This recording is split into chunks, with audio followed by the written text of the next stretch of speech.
Sorry, no lo siento. Sorry, no lo siento. No lo siento. No lo siento. Sorry, no lo siento. No lo siento. No lo siento. Sorry, no lo siento. Man, oh man. We finally live. Oh my gosh. Today was definitely a sorry no lo siento day. Yeah. The universe was like, no lo siento. No lo siento, Chris X Matt. Oh man. Hope everyone's doing good out there. We're doing things a little different today. I'm sorry, no lo siento. We had technical difficulties earlier. Oh yeah. So Nicole is not with us today, which is unfortunate. Mm-hmm. Shout out to the good sister healing with Nicole, the good Mija. Go tap in with her. She'll be back next week if everything gets situated. We just had a lot of technical difficulties and time just, slipped from our hands a little bit. So I have Reneezy here filling in. Yes, sir. Well, you're not really filling in no more because you're part of the show. I'm the extra backup call just in case. You're not extra no more. You're part of the show. Yes, sir. Actually, last week I introduced you and I didn't even let you talk. That was kind of rude. I talked a lot last week. No, but I didn't let you, I introduced you and I didn't even let you say, like, yo, Renee, tell him your name, tell him where you from, tell him what you do. None of that. I was just like, yo, me and Renee, that's how we came together. Yeah, we had that whole thing, man. Had a whole story together, low key. Oh yeah. But I don't really let you introduce yourself. Yeah. Well, I'm Renee, I'm a music producer, DJ and all that. Yeah. Human. I'm human. I'm partially human and partially movie junkie. Movie junkie, big time. I'm big on the movies. We definitely talk about movies today. Oh yeah. We're talking about, how do you say it? I'd be mispronouncing the underwater world. Oh, Talokan? Talokan? Yeah, I think that's how you say it. Talokan? Talokan. Oh yeah, we're gonna get into Talokan today. Yeah. We'll get into the Plática later today. Today's Plática is about Black Panther, Wakanda Forever.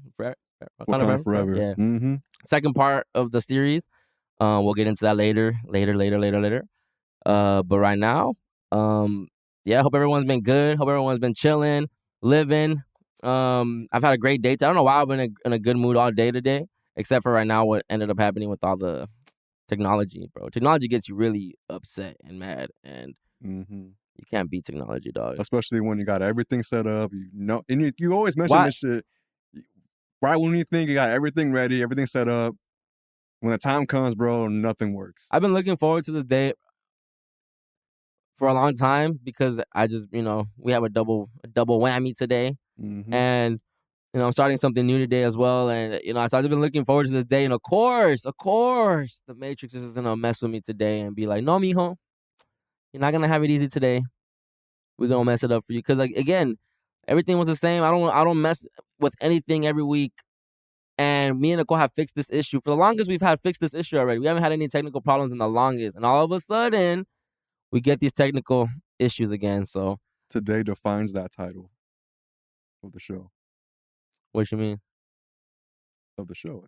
Sorry, no lo siento. Oh, that's why I said at the beginning, the Matrix was definitely like, yo, bro, sorry, but no lo siento. Exactly. And so hopefully, because I hate when I can't find the solution. Because I'm very I told the audience I'm not speaking about no more pod issues and like that. But I'm just say this real quick. All the technical difficulties we had in the past, I always figure them out. I always come to a solution. I end up figuring out what needs to be plugged in where and all that, right? But this time I wasn't gonna get mad if I really let it get me. I did get mad, but because we tried everything. Yeah, she was able to hear you and not me. It don't matter. It don't matter. But yeah, Nicole's not with us today, so go reach out to her. Go say hi to her. Go show love to her. Big time. Because definitely. The other half was Sorry No Lo Siento. Mm-hmm. Let me see though. What we're gonna do today? So we're gonna get into this Plática later. What's good with you though lately? You been good? Solid? Been solid. It's a lot of things coming up, a lot of gigs and stuff, and I'm trying to do things differently. I'm trying to get like a Don't cuss, all right? I try not to. I try not to. Yeah, I was like, should I say that? Nah, I shouldn't. Don't cuss. But a different routine, you know. I want to do more routines in my life, do something different. Because lately it's been waking up, go to work. You know, I feel like a machine lately. Yeah. So like I'm trying to. Feels like a simulation. Yeah. So the things that I don't want to do, like walk to the park or just some stuff like that, like, I want to start doing that. You know, it's something different. Why is it so easy to say you want to start doing something, but it's so hard to start doing it? Procrastination. Yeah, that's it. That for me, I think procrastinating, because I define procrastinating as doing the things that you're comfortable with, you know, on a daily basis. And I've been doing that, but I'm starting to feel like it's the same thing. It is the same thing. You know? That's how I be feeling. That's when I start feeling depressed a little bit. I haven't been feeling depressed because I have, you know, I have a girl. You know, a lot of support there for sure. But you know, when I'm by myself and whatnot, I get in my thoughts and I'm like, I think I'm doing too much at one point, and then I don't know. Like I don't think I'm doing enough. See, I'm opposite.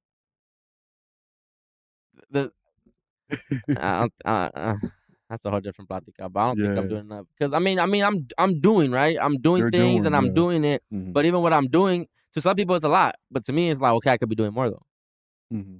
You know, like it's a lot that goes into what I want to do, and it goes back to just crying about having a team and everything. So I'm not trying to do all that, but I definitely have those days where you feel the same pattern, you feel the same routine and I'm not a routine based person. I hate routines, right? Yeah, I hate routines because I don't know, like I don't like eating the same thing every day. You know, I'm the type of person that if I make a pot of something, I can't eat that for 4 days straight. You know, that's just not me. You know, and I apply that logic to everything that in my life. Good analogy, I just be over it.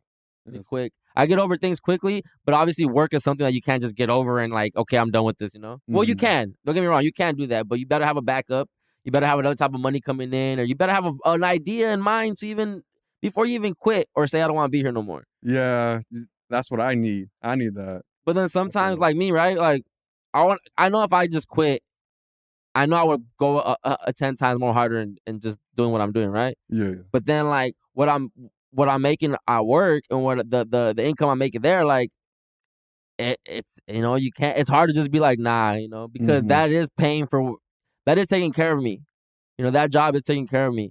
It's not taking care of. I mean, this is not taking care of me yet. You get me? So then, I don't even know where I was going with that. I lost my train of thought. I didn't even smoke today.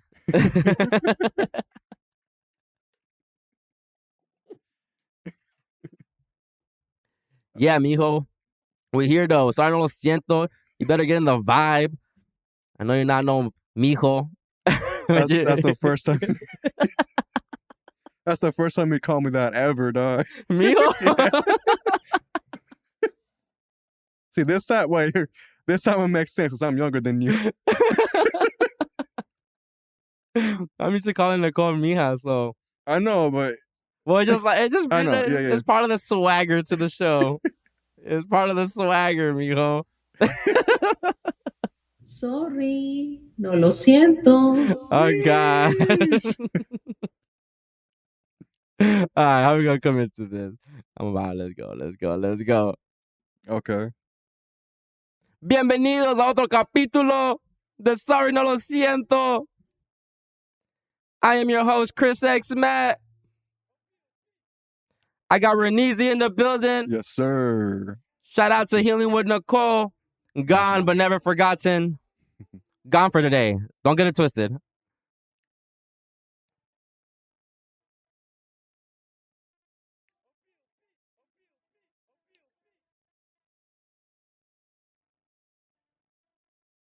Sí, señor.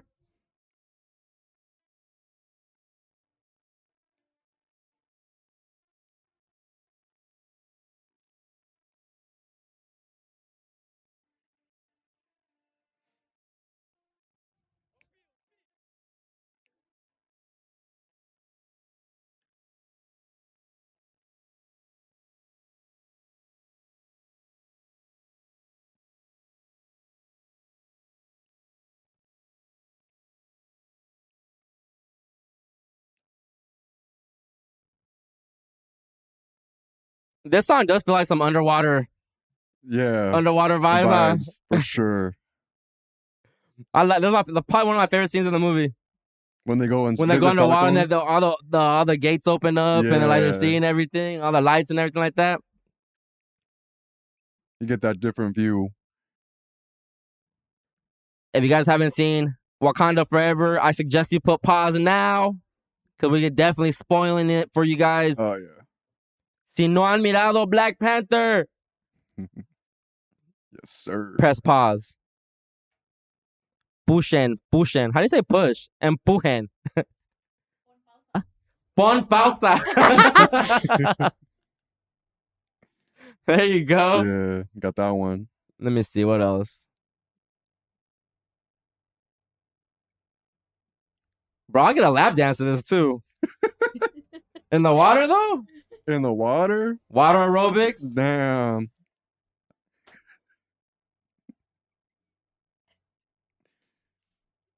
It'd be like that. They probably be doing that too. That boy Namor. What is it? Namor? Namor. That fool want to be a Little Mermaid so bad. I'm gonna get into that. I'm gonna explain that a little bit. Yeah? Yeah. Well, you know what? I found out about this chick, right? Or the artist. I don't know how to pronounce her name. I think it's Falakush. I don't know how to say it. And because I heard that song, right? And I'm like, let me tap into her catalog. So I'm gonna do this too, because I really like this. I ain't gonna lie. Let's go! Bienvenidos a Otro Capitulo. I'm your host, Chris X Matt. We in the building today. Another day, another episode, another Tuesday. We here, we live, back in full effect. Sorry, no lo siento. Reneezy in the building. Yes, sir. Si, senor. Let's go.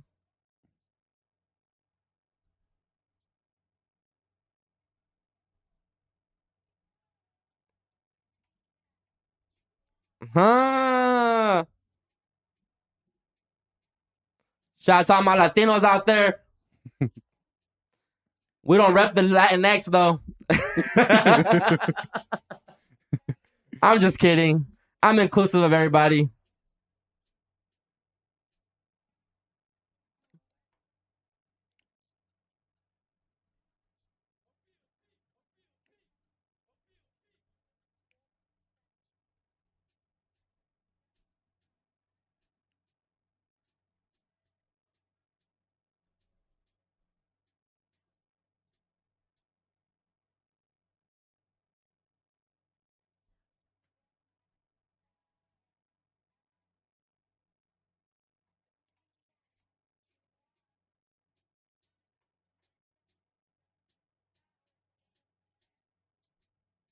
She dope.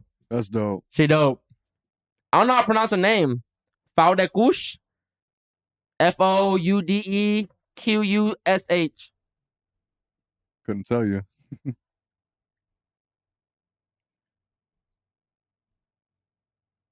Yeah, she brings a vibe, man.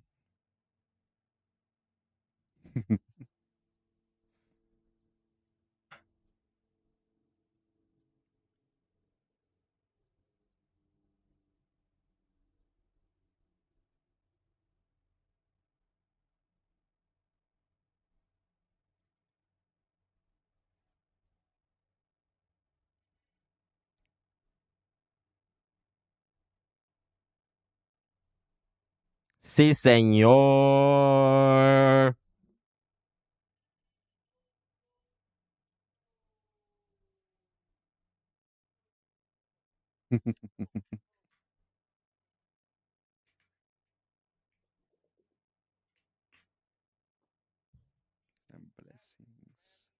Peace and blessings a toda mi familia allá que está escuchándonos ahorita. Shout out to all my gente in Mexico, though, one time. I can't wait till I cross over internationally. Yeah. I mean the border. Yeah. Actually, someone commented on Sarno Siento today. Nicole sent me the screenshot, and they were like, ha ha ha ha. You know the J like, ha ha ha ha ha ha. He goes, sorry, no lo siento. Let me read it. It was actually pretty good. I like it because Hey, we tapping in with the crowd, bro. We tapping in with the culture. Let me see what they said. They said, ja, ja, ja, ja, ja. Sorry, no lo siento. Es un gran nombre para un programa. Felicidades por el podcast. Oh, man. Feel me, bro? Damn. Get Spanish comments. Okay. Ha! I'm telling you, I can't stop this show. I ain't going nowhere. It's crazy because you went from conspiracy to here, like a big shift, and you're still doing both. You're still handling like... I don't do conspiracy. No, but I'm saying when you did. Oh, yeah. You know what I'm saying? Like, I mean, I can tap, bro. I'm into so many tap things. in. I'm into so many things. I can tap into a lot of things. But if you're trying to build a brand, you're trying to build a business, that's just not the way to go. Me personally, I don't want an Alex Jones brand. I don't want a Tommy G brand. I don't want a Sam Tripoli brand. I don't want to be labeled that, bro.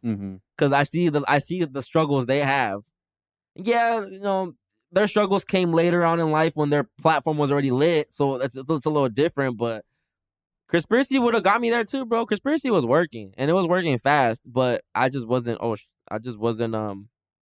wasn't into it. I got out of it. I'm cool, and I hopped over here. Well, I was gonna come back doing OB, but then that kind of got a little hiccup, and that's my baby. Like that's when it's ready, it's gonna come. I'm telling you guys. I'm telling you, that's constantly work's constantly going into Overly Blunt. The brand, the pod, all that, because it's OB company. It's the company, yeah, for sure. And Sorry No Lo Siento is really holding me down. I'm not saying holding me down till then because I'm gonna abandon this when OB comes. No, I'm just saying like I'm able to get my thoughts and opinions off. Yeah, different thoughts and opinions too. And then starting the show with Nicole, we tap into like our past, our memories. A lot of nostalgia on this episode for sure, dog. A lot of nostalgia, a lot of memories with like parents. A lot of like the music we grew up on. So I think that's what's really dope about this show. Even Manny the other day actually, I told him like, yeah, bro, I got tatted. He goes, you got tatted? And I said, yo, I got tatted. And he goes, I know. I listened to your show, and it helps me keep up with your life, and I love it. And I was just like, bro, I appreciate that. Manny always comes in with love, bro. I appreciate that. He always comes in with love. He's a little hater, but Manny's a little hater, but it made my night. It actually happened last Thursday when we were done recording, and he told me that, and I was like, "Oh, bro, you made my night." I ain't gonna lie. Yeah, because that's dope, man. When the homie tells you like that, because everyone's so busy, bro. Everyone's always they're doing their thing. Everyone got families, got kids. But when they make the time for you, not even the time, bro. Like people are so busy that I give up so much of my personal life on the show that you don't have to hit me up to see how I'm doing because I tell you how I'm doing every week. Every week I'm giving you guys information. Every week I'm updating you on my week. Every week so why tap in? Yo, Chris, how you been? They know how I've been. They can tell how I've been. Yeah. So that's the dope part about potting, that you don't. It's hard for people to miss you because you're there every week. I know you give up. You're like a life update every week. Yeah. And you can you either you listen to me in the car, in the phone, walking, wherever you at. You pick when you want to tap in and listen to Chris talk. If you're a friend of mine or you are nosy or you care or whatever, I don't know. I know people be tapped in, but I don't know when the transition comes when you start seeing the comments and everything happening. Cause like everyone's private supporting each other. You don't feel like that? I do. I feel like privately support. I feel it a lot. Yeah. I gotta start showing you more love. You know what I was gonna say? Like sometimes you text so fast, or you leave like a thumbs up, and it reminds me of my dad because he does the same thing. Wait! I text so fast and I leave a thumbs up. Yeah, so like let's say I give like a update about something, and you're like bet, and that's it. This is bet. It's just like my dad. My dad does the same thing. When I text my dad, like I'll send him like a paragraph about something, and he's like, "Oh, I hurt your feelings." No. I'm just saying like where was I going with that? We can have a mental episode part 2. Mental health part 2. I could tap in for that for sure. That's another one. That's another one. But everyone can tap into mental health. No, for sure. That's like that's the easiest topic. Yeah. That's the easy one, but it's easy to talk about how depressed you are, how sad, how happy you are, how angry you are. Yeah. It gets burnt out. But yeah, man, we're here. We back. Another episode, another Plática. This is episode 28. Wow, my favorite number. Born on the 28th. Damn. I love the number 28. If you know, you know. But yeah, this is our episode 28. Plática 28. Wakanda Forever. Talokan Forever. Talokan. How do you say it? Talokan? I don't know how to It's pronounce it. Taklon? No, Talokan. That's what it's called. Yeah. Talokan. Viva Talokan! Licky, licky. What is it? Licky ki Talokan. How do you go Jack Kamehameha? That's what I was saying. That's a Dragon Ball Z move. Dragon Ball in general. Okay, look. It is. No. We're gonna break down this movie, right? Because we have a lot to break down. But just off the top, Nicole. No, damn, I'm about to call you Nicole. Off the top, Rene. Ouch. Off the top. What didn't you like about the movie? Just go. Just name What it. I love about Don't get it? into it. Just name what you didn't like about the movie. The forced comedy I didn't like. Okay. Certain characters that didn't need to really be there when we already had two major things going on. They had to add in an extra character. Like, I felt that was forced. That's pretty much it. On my perspective, I have one. Only one. which is It wasn't black. That's my only beef with the film. Was it like celebrated in that way? I loved it because it celebrated my people. Yeah, for sure. Well, I don't know. Well, if we want to because say my people. when by the end of the movie, you start seeing like more Hispanics doing this than they were doing this. You know what I mean? And they stunned them, bro. They stunned everybody. That's how I look at it. They stunned them. Like, it just I didn't like that. I didn't like that. It felt more brown pride than black excellence. mm-hmm. I didn't like how, because I personally believe that black people are some of the most forgiving people. Yeah. I think they're out of everyone, they forgive no matter what you put them through. Sometimes they always see the good in people sometimes, right? Right. A lot of times. And I hate that they depicted them as weak. And then what I mean by that is that, we're gonna get into it, but I didn't like how Shuri let him live. Really? I didn't like that. Huh. That shows you weak, bro. You're bro, and not only that, this fool just killed your moms in front of you, dog. But I took that the same way as the first Black Panther when Chadwick was there. How he almost killed in Civil War. In Civil War, he could have killed him because he killed his dad. Who? I forget his name. He's the Russian guy. Winter Soldier? Yeah, remember in Civil War how he got Iron Man and But Black Panther was in that movie? Yes, he was. He almost killed him because he killed his dad. Oh, damn. But that's the same. That's what I took, because I would imagine she's thinking of her brother, because her brother could have killed him easily, but he didn't. He let him live because his father had in the movie. His father had a quote, and he remembered that quote, and I think it transferred to the sister as well. Because remember, the mom was there too before she almost killed him. The mom popped up in her dream. thought process. Yeah. So that's why I thought. But still, bro, like, and look at. She lets him live, and what happens at the end? Bro, already plotting on the next time they're already plotting on the next time they're gonna try to, like, I'm gonna get in there, like, yeah, let's make them look like we cool with them, and they're allies, and we'll get in there. Mm-hmm. And it goes back to, like, bro, being a nice person, you always get. That's a nice one. Siempre te. That's a bad word. I want to say it. Is it? That's a bad word? It is, huh? I feel like it is. It is, huh? Yeah, I'm gonna keep it safe. As a fact checker. Yeah, so they're always. I didn't like that they let him live. That's just my personal opinion. Like, show like y'all took over. Show us a new queen. Show us a new leader. And scare people. That's a Marvel move, though. Marvel's been doing that. No, I get that. And I know it has to be part of the storyline, but it's also on purpose, bro. It's also part of the storyline on purpose. It's supposed to make people. It's supposed to have people believe that they're weak, bro. They're programming. It's a narrative, bro. Yeah, I get you. Because I feel like even in the story, you're believed that these characters, like Wakanda, is the almighty everything, right? Mm-hmm. And then these guys show up out of nowhere, and they're like, oh, bro, they're the worst. They're the worst. But they were like, dude, like, you have flying ships. You got a force, everything.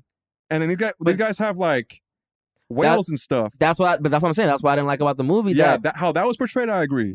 Bro, they made Wakanda look weak. Very, AF, yeah, bro. They did. They for sure This did. fool Namor, whatever his name, it just popped out of the water like, yo, I came through under the water. Like, what? They didn't even show how he did that. He just Man, the whole first movie, bro, is about like it's all about like, yo, we pride ourselves because we have vibranium and we're the only place that got this resource and blah blah blah blah blah. Yeah. And then this movie is just like, oh, we ain't the only ones though. Okay, and these people are more stronger than us. I bet. Like, it's not even the people. It's one person.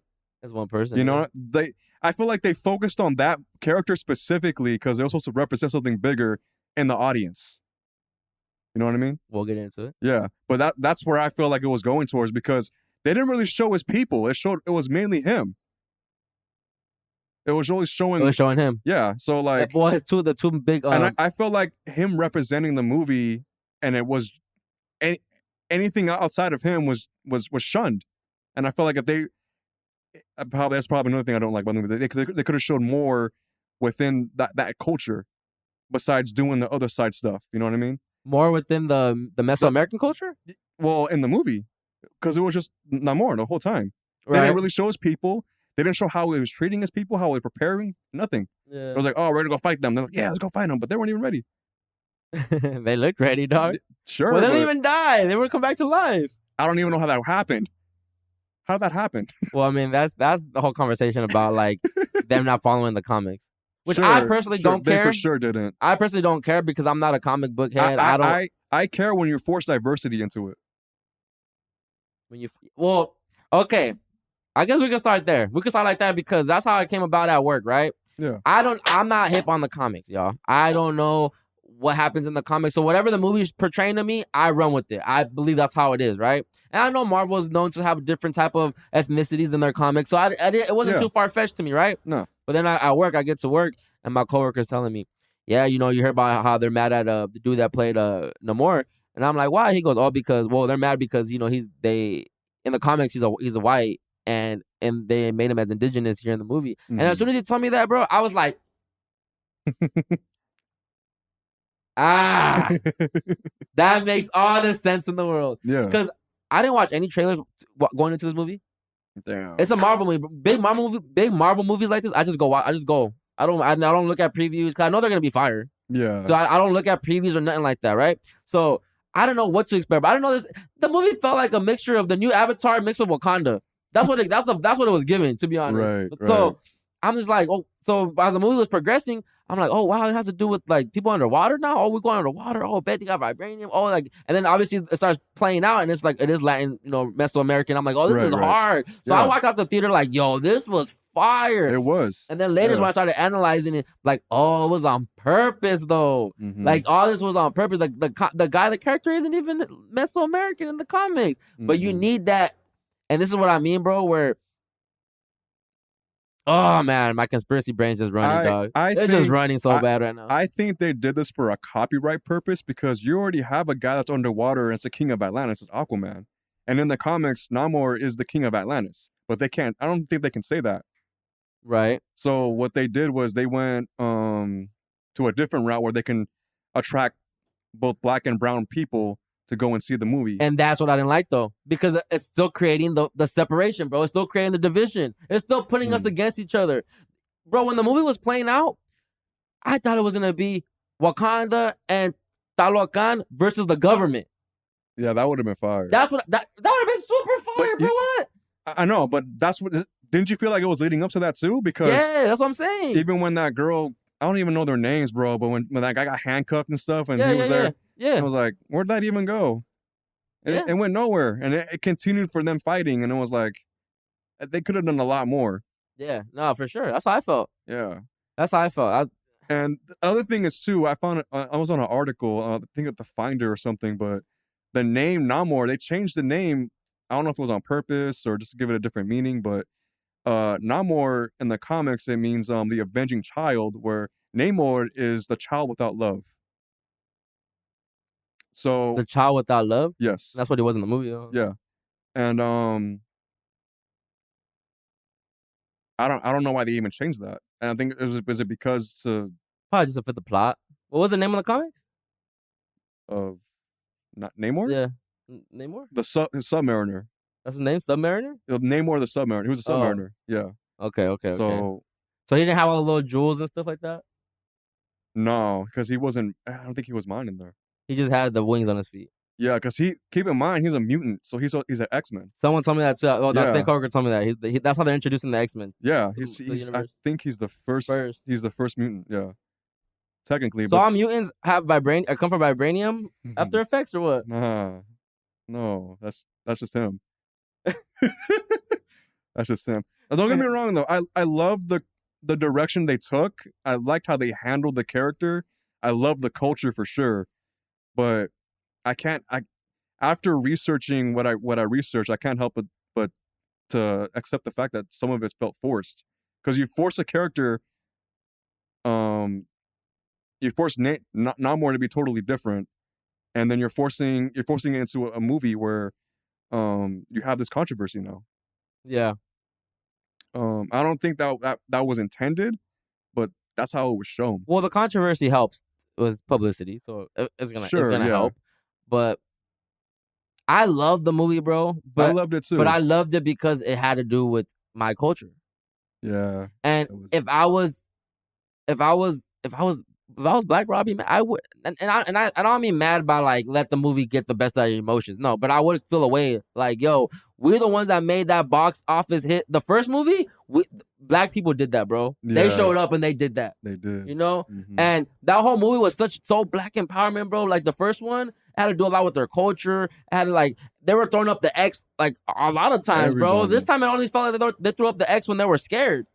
When they were trying to protect themselves. I think they only threw up twice in the movie, 3 times in the movie. When T'Challa died, the funeral, the mom. When she did that, to burn Namor. Yeah. Yeah. And I didn't really see it that much either. And that's what I'm saying. Like, so the whole time, and it goes back how the Black community is even treated in real life, bro. They always get the crumbs of everything. They always get, and if you really look back to when Black Panther 1 came out, 2018, yeah. And that was at the height of the BLM stuff. Mm-hmm. They delivered that movie when all the stuff of all that stuff was going on. Trump was still. I think Trump was still in office for sure. So all that was still going on. So it made sense, and at the time, so they catered it fully to Black people, right? Yeah. The Black community. And now it kind of seems like, the political temperature is not there no more. Like everything's kind of chilled out a little bit. Like just because Biden's in office, we're cool off all the racism and all the cop killings and everything like that. And it's just because the media is not showing it the same way because they don't want it to be a bad Biden America, whatever. Politics is all distraction. I know it is, but. That's why I didn't like that. It created more division between us, bro. Well, if you really take it serious, I get that some people just like, bro, it's a movie. Like we're not. It's a comic book movie. It's a comic book movie. It's not that deep. But it's touching on. But also they're trying to use the Latin dollar, bro. They're trying to get the Latin dollar because we're a big market. We're gonna show up to the theaters. Mm-hmm. I told people, yo, go watch. I didn't even notice I was doing this, but when I told people to go watch the movie, I was like, yo, go watch. You'll love it. It has to do with our people like that. Oh, sorry. You marked that down, please? 32. I slowed down at the end. I caught myself. What was I saying? No, that's why I just didn't like the how they cater more to us, bro.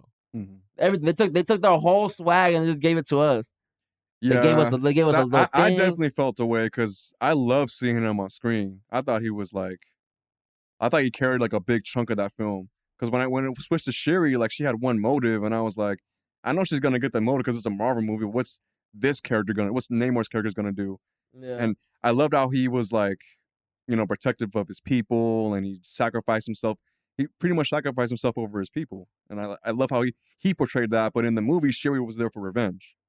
Yeah, I think I could probably see that point, because then you have like the side where you're choosing your people, and the other side where it's just revenge. Okay, well, we did start a little bit all over the place, which is cool. It's cool. I want to get into the death aspect of the movie, right? Mm-hmm. Shuri said this line. I don't know exactly how she said the line or how the phrase was. But she said something along the lines of, we create a construct to justify death to make us feel better. Something like that, right? Mm-hmm. When she told her mom that, like, her mom was telling her, like, you need to heal still. And she's kind of like, nah, like you tell yourself what you need to tell yourself to make yourself feel better about your loss. But at the end of the day, like, they're gone. Like, it don't matter. Right. And when she said that, bro, like, first of all, this whole movie, death was a big concept throughout the whole movie, the whole film. Oh yeah. And because death hits so closer to home now, and it's so more relatable, a lot of the phrases just. You asked me earlier if I cried. I didn't really cry, but I definitely shed tears, like a tear here and there, just because some of the dialogue when the death came about, the way they talked about the person that had passed already, it hit because I feel the same. I feel the same way, Yeah, that hurt. So when she said that though, that we create a construct, and it made me think like, yo, that's so true. Like sometimes like we tell ourselves like, oh, people are with us forever, their energy lives forever. Like whenever you want to, whenever you think about them, they're with you. But when realistic, bro, like all that we tell ourselves to make us feel better. It's funny you mentioned that because in the movie when they're on the beach and she says that I can feel the wind and the hand, like she can feel the presence, but she was like, that's just the wind, that's just the sand, like it's in your head. And I was like, But I don't know why, bro. I think both sides are true. I agree with her mom and her. It depends on what you believe and which energy you're putting into. Sometimes I have this feeling, I have this belief, bro, or sometimes I just feel that when you die, you just die. Like I think we've been programmed growing up or just in this world, bro, to be a good person, right? Right. I don't think being a good person really matters, bro, because everyone you see at the top, everyone you see that living their best life is not a good person. Well, even in the movie, like everyone that was at the top, they weren't a good person either.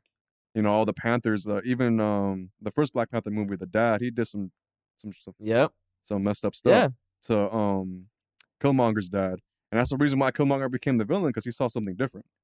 But same thing with even like in the movie Namor, when he saw people getting slaughtered on that island, and that priest, he saw himself as helping his people by looking like the villain, because he sacrificed. He didn't sacrifice anything, but he wanted to keep his people safe by looking like the bad guy.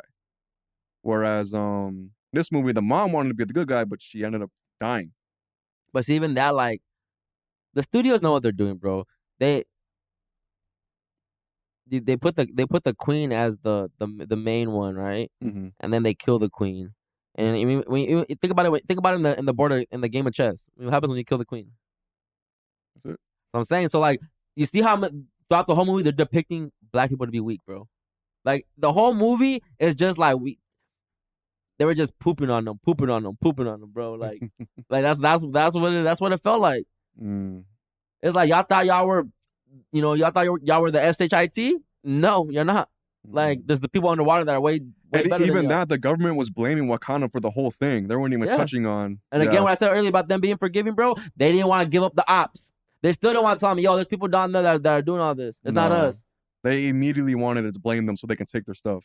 No, but I'm saying, like, the Wakandans weren't. That's what I'm saying. Like, they're black people, bro. They're some of the best people, bro. They're so loving and caring and nurturing that they didn't want to give up the location of the people that was that was really doing the damage. Yeah. They were like, oh, you know what? I want to tell you, but to keep us safe, we not. Anybody else would have been like, yo, the Wakanda is them. Go, yo. Yeah. So that's what I don't like, that they show it like that. And so but that's how I feel sometimes, bro. Like, sometimes I feel like death doesn't matter. We place such a big focus. We place such a big focus on trying to be good people, right? On trying to be the best version of ourselves. And I think we're brainwashed to do that, bro, because when you're a good person, you get the shorter end of the stick all the time. Yeah. All the time, no matter what, bro. And I think that's part of society to convince people to be good, because when you're good, you're a pushover. You always turn the cheek. You always expect something. You kind of expect. You're not aggressive, bro. I don't think they don't want aggressive people out here, right? Right. So that's how I feel. But I just feel like when you die, like, I don't think it matters if you go to heaven or hell, I don't like karma, all that stuff. Like, I think all that, when bro. Sometimes I think it's all just part of the programming to keep us being good people, because when you're good, you stay in line. When you turn up, when you're bad and you're quote unquote evil, you're loud. That's when you're rebellious. That's when you're you're turning up everything, right? Like I'm a disturber. I'm gonna disrupt everything. Like I don't care about none of that. And they don't like that. They need you to be in line. They need you to be a good Samaritan. Just like the concept in the movie was talking about, right? I think, in my perspective, you want to leave a good mark still. You want to be an example to somebody. But does that matter? That's what I'm saying. I feel you. I feel it. Right. Be the best you, bro. Like this. I think when it comes to your family, your kids, if they see you go out how you go out, and you remember them how they were, I hear you. But that doesn't matter. That's what I'm saying. Like, does that really matter, bro? Bro, you can give your kids the best example your whole life, and they can grow up and be like, I don't want to be like my dad. I'm cool. I'm gonna turn up. I'm gonna do this. I'm gonna do that. So, like, I don't know, bro. The more I think about it, sometimes I feel like we place so much emphasis on trying to like leave a legacy even when we leave. We're always trying to be remembered and everything like that. And it's just like, well, because you're not obviously you're not gonna see the example because you're gone. But I think that's the only way you can even live on forever, bro. Have a school named after you. Have a street named after you. When people are always saying your name. People are always attending, your building. They're always doing brands and all that stuff. People like just, I don't know, man. Who knows? Death is so deep, right? So deep. It's a construct. It's so deep. But I when Shuri said that, I was like, yo, like, I was talking to my mom about it too, and she even agreed. She goes, yeah, like it's true what the mom was saying. Like we tell ourselves a lot of things sometimes to make us feel better. Right. Just to make us, we brainwash ourselves, bro. And you kind of have to, because then you get kind of sad, you get depressed, you get in a funk, right? But then that's why you have to really look at this. Spirituality is so deep, bro. Like you just have to look at this as like, you have to look at death like not even a blessing, but you have to look at it like it's degular, Right. And it is, but when you like someone like me that has never experienced someone leaving close to me, especially someone that I have a wonderful relationship with, like, yeah, bro, it's weird. It hits different. Weird, it hits different. But different. If I didn't have the information and knowledge that I had about death, if I didn't do conspiracy, I would have been like, I wouldn't know how to really which way to go. I would have been lost, I feel like. Right. But because I had all the conspiracy, I'm going to be like, oh, you know what? My dad is with me. I lived through it. He lives through me. I am him. I gotta honor him. I can't be sad all day. Like, he wouldn't want that. That's but I know that's me telling me that. I know that's me telling me. Are you telling me that, or are you feeling that? Well, I tell myself that and to feel it. But are you feeling yourself that, and you're speaking out of that feeling? Sometimes no. But sometimes yes. Yeah. So that to me is your father. You're speaking out, because I never met your father, but the way you're expressing your father, the way you're giving out that energy, the way you're outputting everything, that's your father. That's me knowing it's your father. Yeah. That's what I'm saying. That's the mark I'm talking about. I definitely. And I get you. Even in the movie, like when she saw the mom, like that's her mother. Yeah. That's why she's like, no. Yeah. Well, because you live with that person for so long that you kind of just put yourself in their mindset, like, what will my dad say? Or like, in her case, exactly, what will my mom say? What will my mom do? My dad would have been like, yo, kill a fool. He killed me, kill him. Like, his name ain't safe. And you know what? You don't gotta be a good guy then. Nah, bro. Cause I would have, bro, you killed my moms in front of me, bro. Right. I just lost my brother. Yeah. Even when Shuri said the part where when she's talking to I think Namor, she was talking to Namor, and she goes, I have, how do you think it makes me feel that I had all the tools and everything and I couldn't save my brother's life? Yeah. Bro, that's how, bro, that hit me so hard, bro. You know why? Because that's how I felt when my dad died from COVID, dog. Why? Because I was the same one that was saying, oh, COVID fake, COVID this, COVID that. I had all the information, bro. I had all the information. I had all the T's, I had everything. I haven't had COVID since it came out, right? I had the people that to tap into if I needed homeopathy. I had people to tap into if I needed herbal medicine. I had the information, bro. I knew what was going on. And my dad didn't. He wasn't a COVID person either. He didn't go get vaccinated. He was on my type of time, bro. But even with all the information that I had, all the dad, juice this, do that, do this, stop eating meat, so much, do this. Even having all that, bro, he still died. Yeah.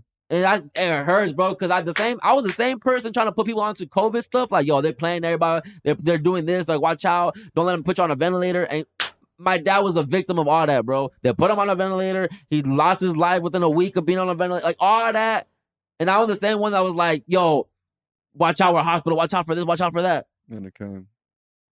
When she said that, bro, it hit so hard. I was like, wow, I feel you. Mm-hmm. Like, what's the point sometimes to know what you know, to have all this information when you can't even help someone to stay alive, bro? It got deep for me. Like, there's certain parts of the movie that I'm just like, man, what the? Some things you just can't stop. You can't stop, bro. No matter how much tools you have and resources you have. Yeah, don't matter. It's above you at that point. Yeah. So, and then she saw her mom's die in front of her, right? Bro, I saw my dad take his last breaths in front of me. Mm-hmm. Like it's different. Like that movie hit. There's certain parts of that movie I'm like, dang, like, this is really like hitting home. Because it was like, it happened this year. It hasn't even been a year that I've been able to process all this stuff, dog. So I'm watching the movie, and then like she said that part. I mean, it made me think about that. Like, wow, she lost her mom in front of her, right? And then the part when Killmonger's in her thoughts, right? She takes, and Killmonger's like, nah, I'll turn up on her, like, have revenge, like, do your thing, blah blah blah.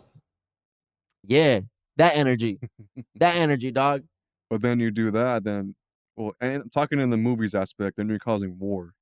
You're causing more of your people to die.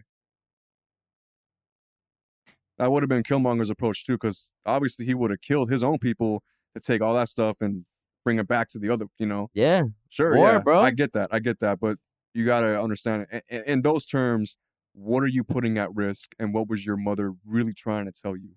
What was the message outside of rage? Because revenge is a fool's game. I'm petty. I'm petty, bro. I'm petty. I'm that person. I get that. I gotta reciprocate the energy. But you got sometimes, in that perspective, you're acting out of emotion. Yeah. But are you acting out of logic? No. Let me grow up though. Let me mature. I'm not mature yet. After the mistakes and after everything's said and done, even especially if it's not in your favor, I gotta do it to learn from it. That's a tough way. That'd be a tough way to go. Bro, you killed my mom in front of me, dog. Mm-hmm. Nah. No, bruh. And I was trying to piece it up with you down there too. Mm-hmm. And then Lupita gonna come in here and mess everything. Lupita. But nah, I mean bro, I watching my dad take the last breaths in front of me, bro. That was the hardest thing that I've ever had to witness. Mm-hmm. I was there for probably a minute and I dipped. I was like, I can't watch this. No. I can't watch it. Nah, heck no, bro. No. I remember we walked in there and I told the doctor, I was like, yo, I'm like, you got, because they're gonna pull the switch off already, right? And then they said like once they pull it, probably gonna have maybe they didn't, probably 20 minutes, 30 minutes, you need to die or something like that, right? Right. So we walk in there and then she goes, no, I asked them, I was like, if you guys, because they know they're giving my mom the option, you want to pull the plug already? Or what's I was gonna ask. My mom was like, yeah, okay, let's do it, whatever. Because that's when they told her already that he wasn't gonna live it. Like he wasn't. Basically the machine was just supporting him, right? Mm-hmm. So then they go, so that you guys want to watch him take his last breaths or whatever, and we're like, of course. Like we said, yeah. But then I asked right away. I was like, are we gonna see him like jerk? Like he's gonna be jerking around? Like if you pull the plug, he's gonna be moving, or he's just gonna They're like, well, we can't promise you that he's not going to be moving around. Yeah. He goes, but we can give him more anesthesia, and so he can have a more peaceful transition, so he won't really feel it and be in pain. And I was like, but we can't guarantee you that he's not. We can't promise you that. Yeah. So we're walking into the room, and this is still during COVID a lot. COVID was already kind of dying out, but it was still like you had to put all the gear on to go into the room and stuff with them, right? And actually, bro, we're actually lucky that we actually got to be in the room with him and see him. Mm-hmm. Because a lot of people, I've heard a lot of COVID stories from people that had their parents be in the hospitals or grandparents, and they weren't able to visit them. They weren't able to be in the same room with them. So we were able to. We were in and out the hospital, bro. So we got lucky. It's a different state, so that's why too. I don't know if that matters because it's a red state. So I don't know if that that plays a part. But we walk in there. And as soon as we walking in, bro, I heard him, and I was just like, "Oh nah." I said, "Oh nah," and I still walked in because I was like, I can't just do my dad like this either. I gotta be here at least for just to see him. Right. I couldn't, because I wouldn't live with myself if I wouldn't have walked in there, right? Mm-hmm. So I go in there, and yeah, we just start. All of us are just crying, bro. All my siblings are in there. My mom's in there, and we're just crying, bro. Crying. Like loud crying. I was probably in there for like 2 minutes, and I left, bro. Cause you just hear him like he wasn't moving a lot, but you can see him just like just like little shocks, here and there. And I nah, bro, that was the worst. That was traumatizing. Well, I'm sure it changed you too. So, first, bro, all that has changed me this year. Sometimes I'd be surprised at myself, like, bro, how you still going this year? It's been a heavy year, bro. 2022 has been the worst year of my life. The worst. And some people are watching this pod and hearing me, and they're like, Chris is good. And it's like, yeah, I'm on camera, so I'm good. Yeah, outside the camera, it's showtime. I have to be good. Yeah. I don't have to, but I want to be. I'm gonna show up for this. I'm gonna keep showing up for this. But I think that goes back to that Manny thing where he sees you on, like on that podcast, like, yeah. But then you go and see you, and it's, yeah. But then energy for sure. But pod me is it's extra than regular me.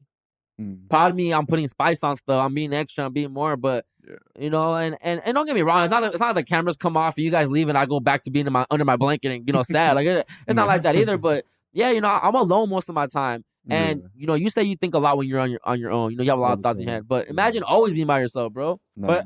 But I think it's needed because I can be by myself, bro. I don't get scared being by myself. I don't overthink things when I'm by myself. I'm a human, so there's those moments where I'm watching a movie or I'm watching something. I'm hearing a podcast and talk about death, and it just reminds me of my dad. And it's just like, I get in my little feelings for a little bit, but you gotta keep it pushing, bro. Yeah. You just gotta keep it pushing. It's so corny, but you have to keep it pushing.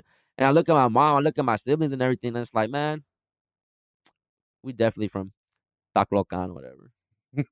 Talokan. I hope I'm saying that right. Where my phone at? Hold on. Because I have that. Where is that at? What do you mean you have that? Yeah. I have the drop. What? You don't believe me? I think I do. All right, here. Hold on. I got y'all. Hold on. This is great.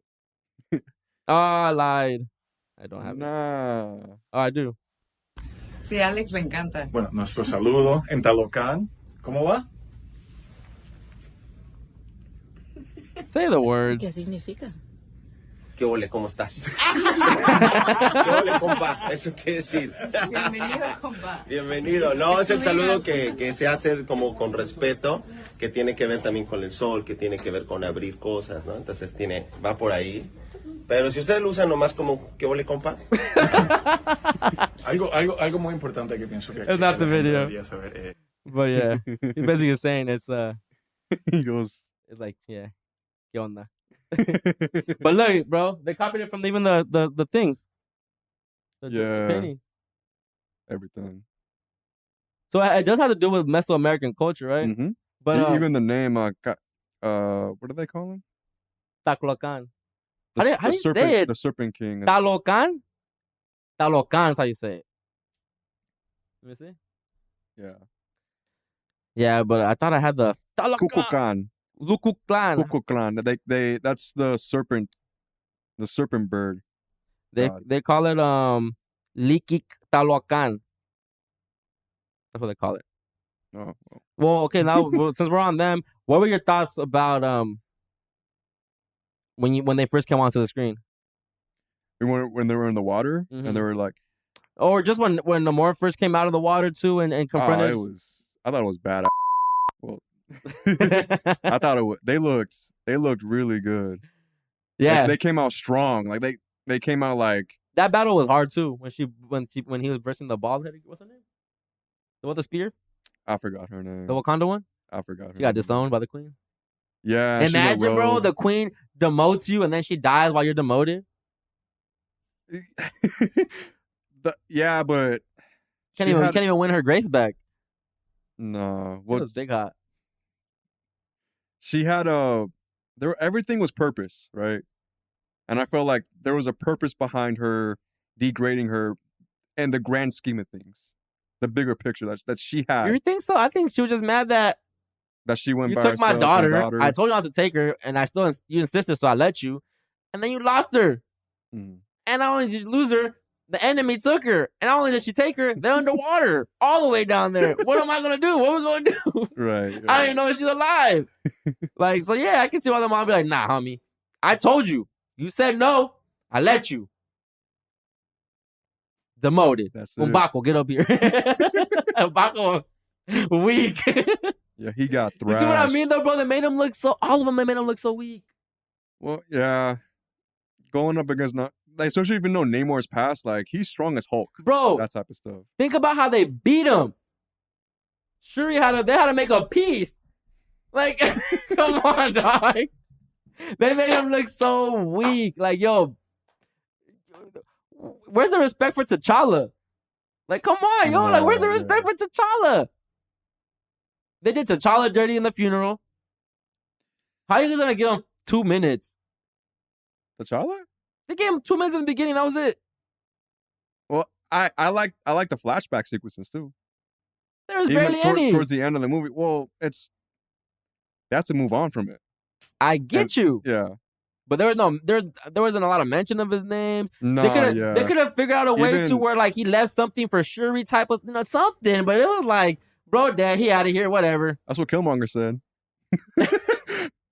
in that one scene, he was like, "Yo, Michael B. Jordan popped up and I started dying." I was like, "This guy." But I identify more with Killmonger for sure. That's definitely my energy. Based on what we talked about, yeah. That's my energy for sure, bro. Because he's more on that Malcolm X vibe. He's more on that like because bro, you can't win with peace. You can't win being nice, bro. You want people to start taking you really serious? You gotta show them, and you can't show them by always saying, "Okay, I forgive y'all." Nah. Okay, I'm cool. It's okay. I'll let you live. I'll spare your life today. I know you won't spare mine, but I'm gonna spare yours today. That's what I didn't like, bro. They made him look so fine. They did. I agree with that. Then I didn't like that, bro. And then how come? Wait. So Namor's mom took the vibranium, right? She drank it while he was pregnant. Okay, well, she was pregnant with him. So you only have powers if you drink the vibranium. So T'Challa had drank the vibranium, right? Yeah. Shuri drank the vibranium. So why come they don't just give it to more people to have more strong people? And Talokan? Both. Power? That's the only thing I can think. I think, well, in Black Panther, they depict it like you have to earn it to be the protector. Mm-hmm. But with your point, if they all have it, then they're all protectors, and then they all have that power. But anybody can do it though, right? Well, even in Black Panther, if you give it to the wrong hands, then you're screwed. Like if they gave it to a person like Killmonger, who's not really protecting their people but taking them to war with that power, then it's different. I gotta watch the first one again.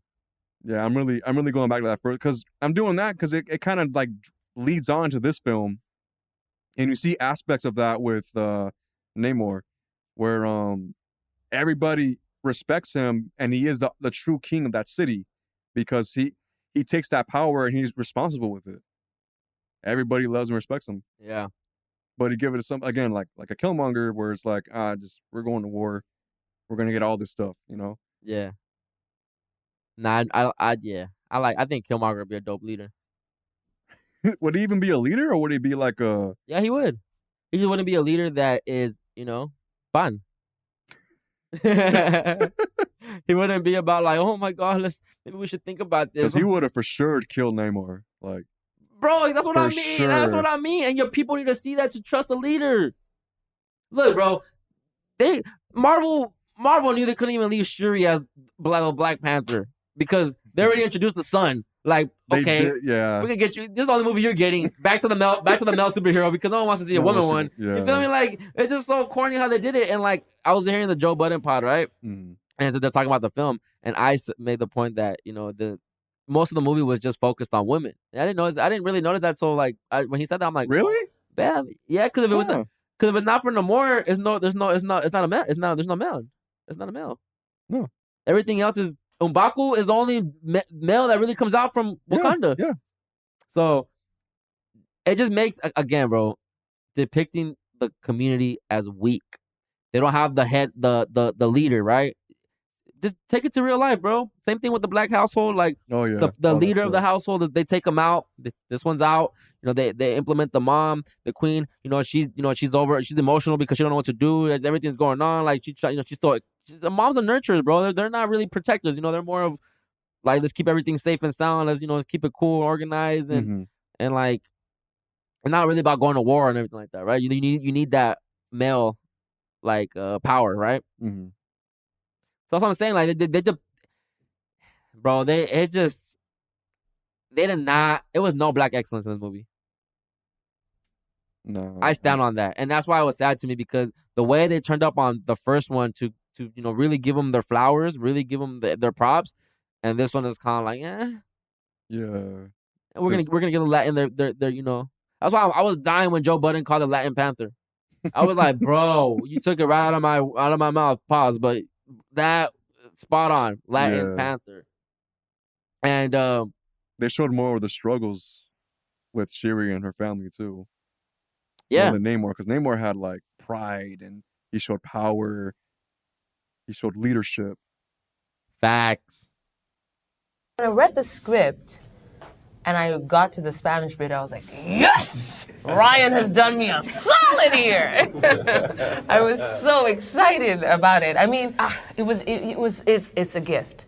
I've always wanted to work in Spanish, and never in my wildest dreams did I imagine that opportunity would come in Black Panther, And for me, this film represents different sides of my heritage, being born in Mexico and having that Mesoamerican culture represented.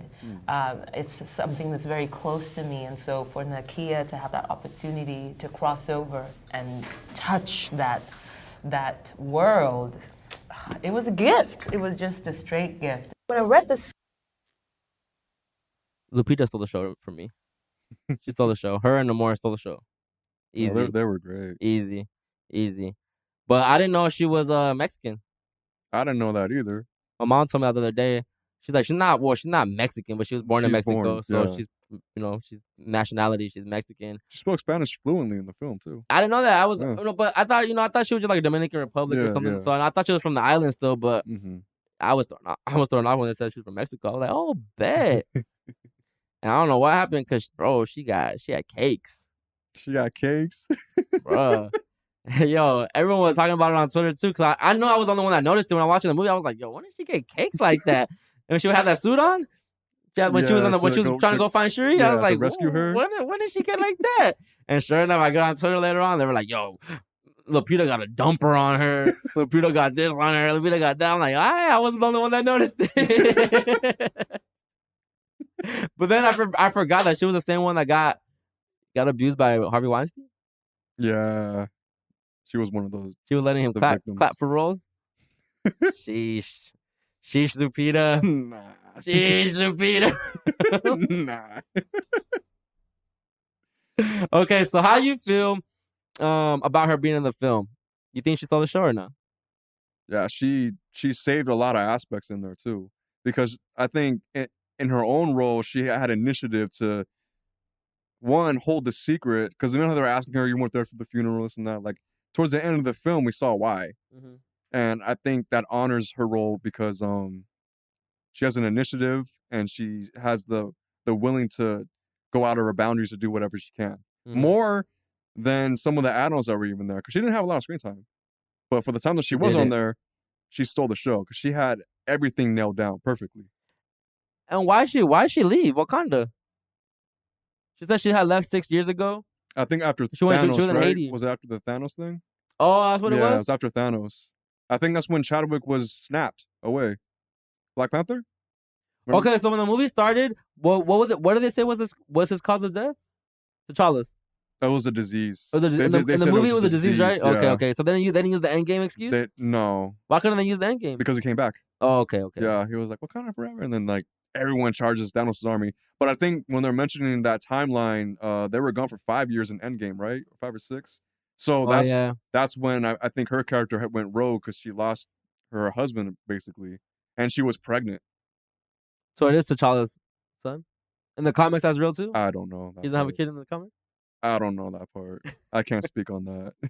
They're just making the comics over. I mean, they're just making new comics then, basically, huh? Yeah, they have. Well, they don't have to, but to make things more resolved into one, yeah. I assume Yeah. so. Yeah, I thought she stole the show for sure. I liked her character in the role in the movie. Mhm. She played more of like I would say the male figure. She showed dominance. She showed dominance. Yeah, She for showed sure. power. She showed like I got you. I'll figure it out. I'll find her. You know, she took action. But then she even killed one of the people to save her too. Who To kill? remember that one Guardian? She blasted her with that shotgun or whatever that thing was, and then he died. Inside the. And that's what made them go to war. Because you see, bro, they caused the. Yeah, I forgot about that. Yeah, it was them that caused the war. Yeah. So. Well, okay, if that wouldn't have happened, because remember how they lured Namor up. The queen lured him up to the top. Yeah. And that's when they went down there to get her. Yeah. Do you think that if they wouldn't have done that, you think he wasn't a killer? I don't think He was gonna keep her hostage and kill her, or he wouldn't. You think he wouldn't have done that at all? I don't think he would have done that. I At think all? what the conversation that was going on between them before he went up, I think he was on the road to saying you're either in this or not. That's what I'm saying. So if she would have said no, so you think he would have killed her? I think so. I don't. Send the head back to the mom. I don't think so. I think. I can't wait till they make these rated R's.